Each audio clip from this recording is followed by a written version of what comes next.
દસમ સ્કંદની અંદર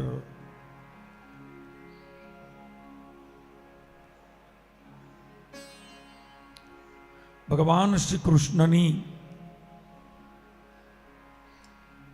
અલૌકિક બાળ લીલાઓ ને વર્ણવી છે. ભાગવત મહાપુરાણનું હૃદય જો હોય તો એ દસમ સ્કંદ છે. ભાગવતજીના 12 સ્કંદ છે. 12 સ્કંદમાં દસમ સ્કંદની અંદર ભગવાન શ્રી કૃષ્ણના જ ચરિત્રો છે. એક જ કથા છે માત્ર કૃષ્ણની.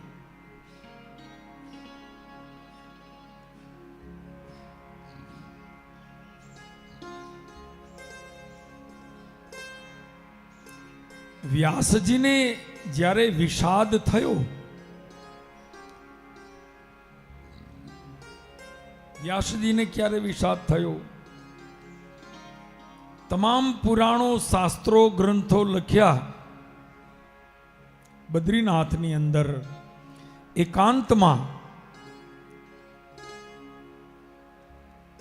તમામ પુરાણો લખ્યા છતાં મનમાં સંતોષ ન થયો.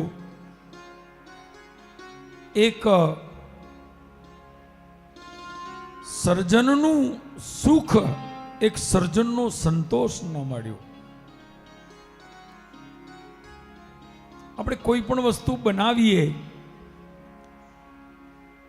એમાં ક્યારેક આપણે બનાવ્યાનો સંતોષ થાય. આજે મને બહુ સંતોષ થયો, સરસ, સારું બન્યું છે.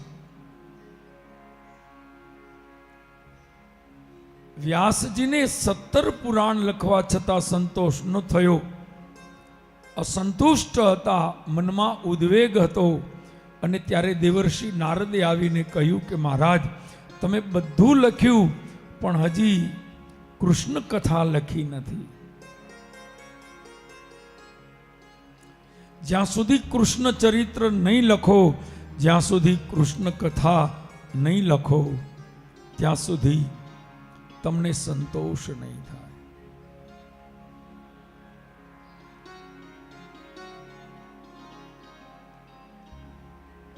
નારદજીએ સંદેશ આપ્યો કે મહારાજ, તમે એક એવું પુરાણ લખો જે પુરાણની અંદર આગલા 17 પુરાણ, 4 વેદ અને તમામ સિદ્ધાંતોનો સાર જે ગ્રંથમાં સમાવિષ્ટ થઈ જાય એવો એક ગ્રંથ લખો.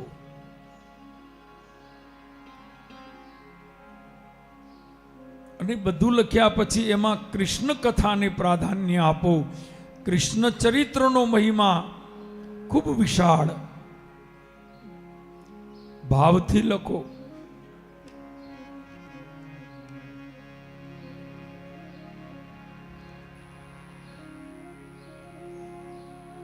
એટલે વ્યાસજીએ આખા ભાગવતમાં તમામ કથાઓ લખી છે. પ્રથમ સ્કંદ, દ્વિતીય, તૃતીય, ચતુર્થ, પંચમ, ષષ્ઠમ, 9 સ્કંદ સુધી બધા ચરિત્રો લખ્યા. 10મા સ્કંદમાં કૃષ્ણ કથા લખી છે. અને એ પણ દિલ ખોલીને. આખા ભાગવતમાં મોટામાં મોટો કોઈ સ્કંદ હોય ને તો 10મો. આ 10મો સ્કંદ એ ભાગવતનું હૃદય છે. જેમ આપણા શરીરમાં મહત્વનું કોઈ અંગ હોય તો એ આપણું હૃદય છે. આ હૃદય હાલે છે ને ત્યાં સુધી શરીર ચાલે છે. શરીર આખું સુંદર હોય પણ હૃદય ચાલતું બંધ થઈ જાય તો, હૃદય ચાલતું બંધ થઈ જાય તો માણસનું મૃત્યુ થઈ જાય. બધું સરસ હોય, ઉંમર નાની હોય, આંખ સરસ હોય, કાન સરસ હોય, જીભ દાંત બધું સરસ હોય, પણ એક હૃદય બંધ થઈ જાય ઘણીવાર એવું બને, મોટી વૃદ્ધાવસ્થા આવી જાય, 100 વર્ષ થઈ ગયા હોય, આંખે દેખાય નહીં, કાને સંભળાય નહીં, હાથ પગ કામ ન કરે, તોય માણસ ત્યાં સુધી જીવે. ક્યાં સુધી? જ્યાં સુધી હૃદય ચાલે છે. ઘણાના તો હાથે કપાઈ જાય, પગે કપાઈ જાય, આંખ પણ ન હોય, પણ જ્યાં સુધી હૃદય ચાલે છે ત્યાં સુધી શરીર ચાલે છે. કહેવાનો અર્થ, શરીરમાં મહત્વનું અંગ છે હૃદય.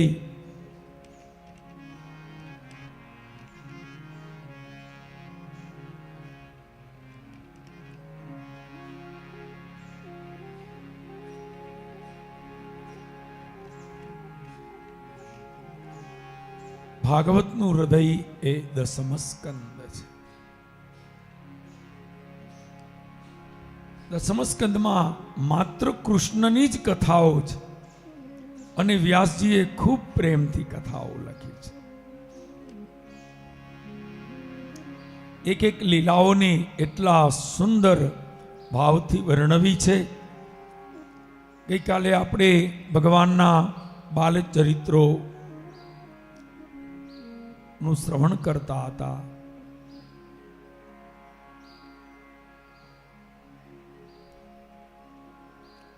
જેમાં છેલ્લે ગોવર્ધન લીલા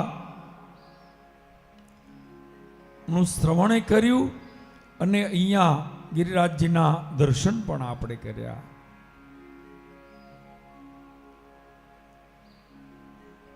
આ દુનિયામાં મોટો એ જ છે જેને ભગવાન મોટો બનાવે છે. નતર દુનિયામાં મોટામાં મોટો પર્વત કયો? તો કે હિમાલય. હિમાલયથી મોટો કયો? તો કે ગિરનાર. મોટામાં મોટો હિમાલય છે. હવે ગિરિરાજ પર્વત જેને દર્શન કર્યો હોય એને ખબર હશે. તમે બધા ગિરિરાજજીના દર્શન કરવા ગયા છો, બધા એને ખબર છે. ગિરિરાજજી મોટા છે? ના. ગિરિરાજજી તો આ બિલ્ડિંગ જેટલાય નહીં હોય, એક માળ જેટલા જ માંડ હશે. 10-12 ફૂટ તો માંડ એની ઊંચાઈ છે. ગિરિરાજ પર્વતની ઊંચાઈ એટલી નથી. આ ગિરિરાજ પર્વત આમ પાઘડી પણ છે, લંબાઈમાં આમ લાંબો છે. ગિરિરાજ પર્વતોની અંદર એની પર્વત કોને કહેવાય? પર્વત એને કહેવાય કે જે ઊંચો હોય, એને જ પર્વત કહેવાય ને, એને જ ગિરી કહેવાય. જે પર્વત હોવા છતાં ઊંચો નથી, કોઈ ઊંચાઈ નથી અને આમ લાંબો છે, એ મોટો કઈ રીતે બને? એને મોટો કેમ કહેવાય? એને ગિરિરાજ કેમ કહેવાય? ધ્યાન દેજો કથામાં. પણ ભગવાન જેને મોટો બનાવે, ભગવાન જેને મોટાઈ આપે, એ હિમાલયથી પણ મોટો બને. અત્યારે પર્વતોનો રાજા કોણ? તો કે ગિરિરાજ. એનું નામ જ ગિરિરાજ, જે પર્વતોનો રાજા છે.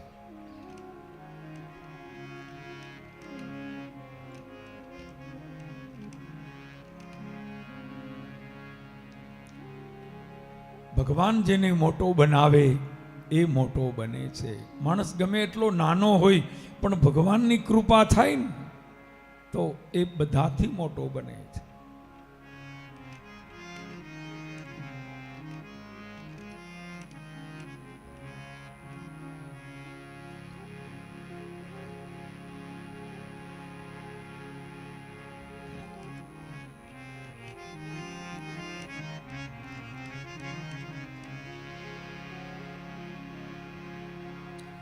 એટલે ભગવાન કૃષ્ણએ પોતે પણ ગોવર્ધન લીલામાં વ્રજવાસીઓને એમ કહ્યું કે આશ્રય લેવો હોય ને તો એનો લેવાય કે જે દુનિયામાં મોટામાં મોટો હોય. આશરો કેનો લેવાય? એનાથી પછી કોઈ મોટું ન હોય, મોટામાં મોટું જે હોય એનો આશ્રય લેવાય. કનૈયો કહે છે કે તમે ઇન્દ્રનો આશ્રય લ્યો છો, તો ઇન્દ્ર તો નારાયણનો સેવક છે, એનો દાસ છે. ઇન્દ્ર ભલે વરસાદ વરસાવે છે, પણ આ વરસાદ વરસાવવાની આજ્ઞા કોણ આપે છે? આજ્ઞા તો નારાયણ આપે છે.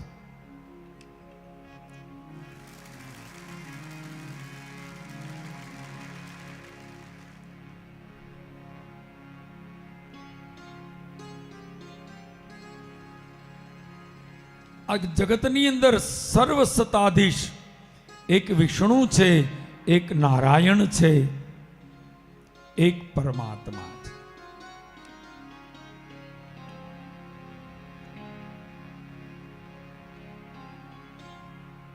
કનૈયો કહે છે આપણે ઇન્દ્રનું આરાધન નથી કરવાનું, આપણે ઇન્દ્ર જેનું આરાધન કરે છે, ઇન્દ્ર જેના આશ્રયથી ઇન્દ્ર બન્યો છે, જેની કૃપાથી ઇન્દ્રને ઇન્દ્રપદ મળ્યું, આપણે એનું જ ભજન ન કરીએ?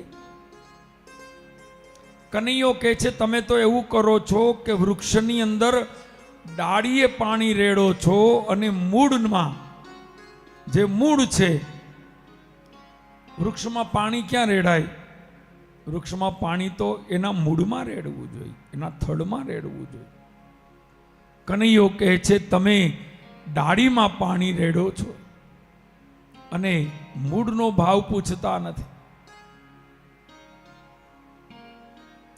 આ સંસારના, આ જગતની અંદર, આ બ્રહ્માંડની અંદર મૂળ કોઈ હોય તો નારાયણ છે, પાયો કોઈ હોય તો પરિબ્રહ્મ પરમાત્મા છે. આશ્રય એનો કરાય, પૂજા એની કરાય, ભજન એનું કરાય. તમને એક દાખલો આપું. મીરાએ એક સાખી લખી કે મીરા કહે એવા વરને શું લખું, શું વરું. મીરા કહે એવા વરને શું વરું કે આજ જીવે ને કાલ મરી જાય. લગ્ન કરવાની વાત આવી તો મીરાએ કહ્યું કે લગ્ન કરું ને કોક દિવસ ચૂંદડી મારે ઉતારવાનો વખત આવે. જગતના બધા વર તો એવા છે કે ક્યારે મૃત્યુ પામે કઈ નક્કી નહીં. જો લગ્ન જ કરવા છે, જો વરવું જ છે, જો આશ્રય જ કરવો છે, તો એનો આશ્રય ન કરું કે મારો ચૂડલો અમર બની જાય. લગ્ન જ કરવા છે તો જેની તેની યારે શું કરું? ભગવાનની યારે ન કરું. વરું તો એવા વરને શું વરું છે આજ જીવે ને કાર મરી જાય. હું તો વરું સુંદર સાંવરો કે મારો ચૂડલો અમર બની જાય. કોઈ દી ચૂડલો ભાંગવાનો વખત જ ના આવે.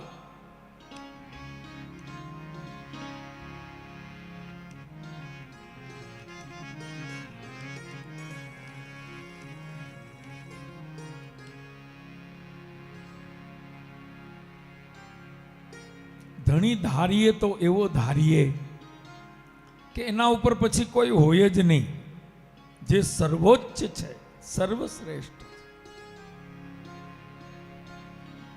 આવું કૃષ્ણએ વ્રજવાસીઓને સમજાવી, ઇન્દ્રનો યજ્ઞ બંધ કરાવી, ગોવર્ધન ગિરિરાજજીની અંદર પોતાનું રૂપ પધરાવી, ગોવર્ધનની પૂજા કરાવી અને આજ્ઞા આપી કે આજથી આ ગોવર્ધન, આ ગિરિરાજ એ આપણા ભગવાન છે, એ આપણા ઈષ્ટદેવ છે. એનું રૂપ ભલે પર્વતનું રહ્યું પણ એ જ આપણા ભગવાન છે. આની પૂજા કરશે એના તમામ મનોરથ પૂર્ણ થશે.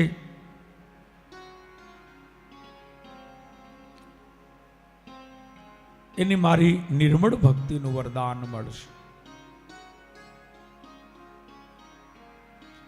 ગિરિરાજજીની પૂજા કરવાની આજ્ઞા કોણે આપી? સ્વયં ભગવાન કૃષ્ણએ. જે ગિરિરાજજીનો આશ્રય કરશે એના ઉપર જગતમાં કોઈ દુઃખ, કોઈ વિપત્તિ, કોઈ સંકટ નહીં આવે. આજ પણ વૈષ્ણવી પરંપરામાં ગિરિરાજજીનો ખૂબ મોટો મહિમા છે.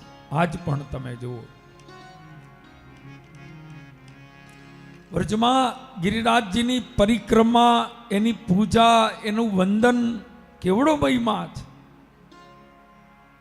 કોઈ ચાલીને પરિક્રમા કરે, કોઈ સૂતા સૂતા પરિક્રમા કરે. ગોવર્ધનની પરિક્રમાનો કેવો મહિમા છે.